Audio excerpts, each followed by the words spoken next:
The dumbbell lateral raise is a classic shoulder developer, one of my favorite isolation exercises for the shoulders. It works the medial deltoid, which can give you that wide shoulder look. This is an exercise that I see a lot of people unfortunately butcher in the gym, not just because their technique is lacking, but also because they use just far too heavy a weight when it comes to loading this exercise. Remember, this is an isolation exercise.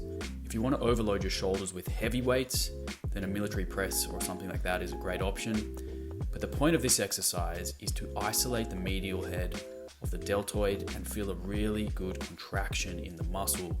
It's not about using momentum and a hip drive to swing up heavy weights. You see people also bend their elbows significantly, which shortens the moment arm, which makes it a lot easier. The point here is to leave your ego at the door. Pick a dumbbell that is light enough that you can handle it, but heavy enough to give you the stimulus that you're looking for. I like to program this exercise in a higher rep range, so really nothing under 8 reps for a lateral raise in my books. So pick a weight that you can control through the full range of motion.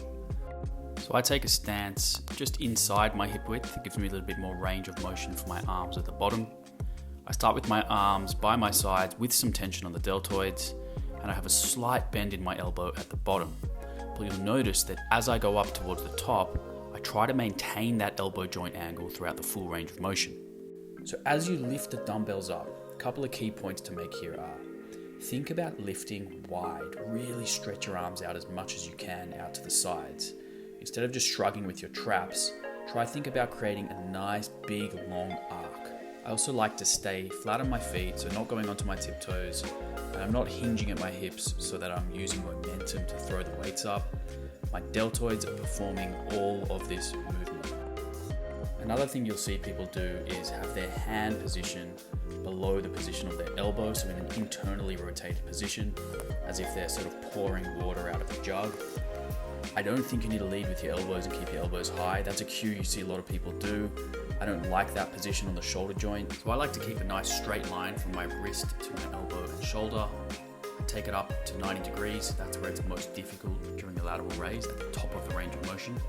Control the weight down as smoothly as possible. Remember, at the bottom, keep some tension on the delts. Don't let your arms just passively hang by your sides at the bottom. You want to keep some tension on those muscles.